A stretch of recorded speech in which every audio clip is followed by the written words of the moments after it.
الحادثة دي بقى أغرب شوية، لأن كل دايما المسرحيات اللي اتصورت بناس غير اللي اشتغلوها من الأول ملهاش نسخة، إلا النسخة دي الوحيدة اللي ليها نسخة. يعني مشيرة إسماعيل في نسخة للعيال كبرت بصورتها اللي هي مثلت فيها. ما تنساش اشترك في القناة وتفعل الجرس وتدوس لايك لو فيديو عجبك. عندنا الحلقة النهاردة بتتكلم عن كواليس العيال كبرت. طبعا دور سوسو أو نادية شكري اللي كانت طبعا في الحقيقة متجوزة مدحت العدل، آه كانت هي اللي بتعمل الدور قبلها مشيرة اسماعيل. ومشيرة اسماعيل عشان تصوير المسلسل اللي هي كانت بتصوره طبعا ما كانتش هتعرف تمثل في المسرحية وتنام وتصحى بدري تصور المسلسل، فاعتذرت عن المسرحية. فبالتالي المسرحية راحوا اسندوا الدور لنادية شكري، اللي نادية شكري كانت بتحضر كتير قوي المسرحية، فبالتالي كان سهل عليها انها تحفظها وعملت الدور بسهولة.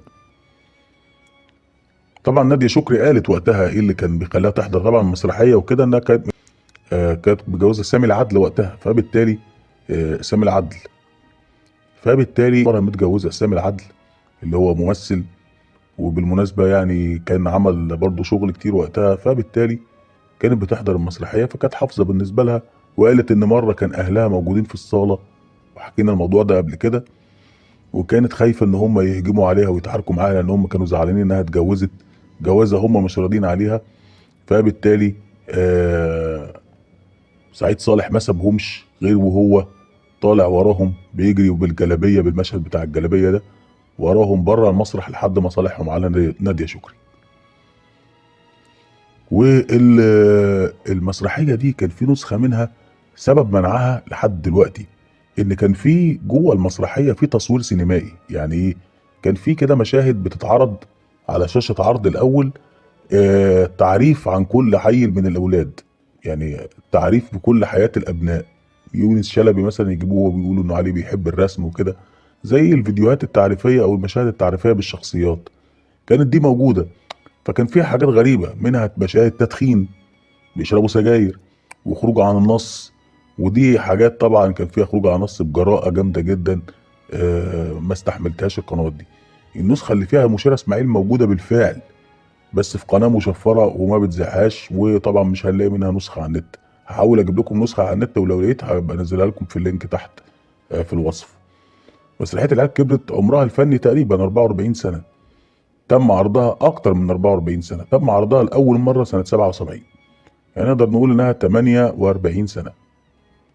طبعا دور نادية شكري او دور سوسو ده كان نقلة فنية في حياة نادية شكري، هي اصلا ده اهم دورها لحد دلوقتي.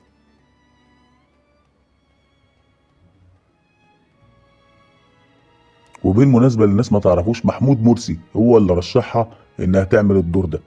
طبعا محمود مرسي كان يعرف سمير خفاجة وقتها اللي هو بطل الفرقة او مدير الفرقة يعتبر، والفرقة بتاعته فرقة سمير خفاجة. فبالتالي لما رشح الدور ده على نادية شكري وافقوا عليها على طول. طيب ايه سر انسحاب نبيلة السيد عن دور الام؟ دور الام طبعا كلنا عارفين اللي عملته كريمه مختار، وادته نبيلة السيد الاول. عارف نبيلة السيد طبعا، والافيه الشهير طخ وما تعوروش يا ابوي. عملت الدور ده سنوات، يعني مشيرة اسماعيل عملت الدور ده 6 سنين. والمشهد والمسرحيه لما اتصورت بنادية شكري. عندنا الدور ده قدمته نبيلة السيد، وبعد كده كريمه مختار قعدت تصور فيه لمده سنه ونص.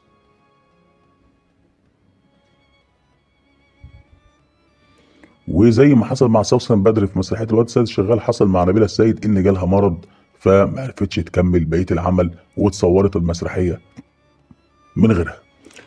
طبعا المسرحيه دي اللي انت ما تعرفوش ان كان مرشح ليها عادل امام بدل دور سعيد صالح، لكن عادل امام وقتها خد قرار انه يعمل مسرحيه لوحده، يبقى هو البطل لوحده، فاعتذر وما رضاش يعمل مسرحيه العيال كبرت. طبعا العيال كبرت دي كانت هتبقى الجزء الثاني من مدرسه المشاغبين تقريبا، فكانوا هيزودوا عدد الاولاد، وكان هيدخلوا فيها اكيد مع احمد زكي ويونس شلبي، كان هيدخل اكيد سعيد صالح ويبقى عادل امام موجود. تخيل المسرحيه كانت تبقى عامله ازاي، والله كانت تبقى جامده جدا. يعني انت متخيل؟ طبعا هي فيها اغلب فريق مدرسه المشاغبين: احمد زكي، سعيد صالح، يونس شلبي، حسن مصطفى. شكرا، اهم اسامي في مسرحيه مدرسه المشاغبين. وده يقول لك ان عادل امام برضه غيابه، ما اثرش جامد. يعني مثلا مدرسه المشاغبين كان فيها عادل امام وده كان موديها في حته تانية طبعا، بس برضه لما غاب ضلع من اضلاع مدرسه المشاغبين. المسرحيه دي برضه ايقونه زيها زي مدرسه المشاغبين، يعني تاني مسرحيه تقريبا يعني.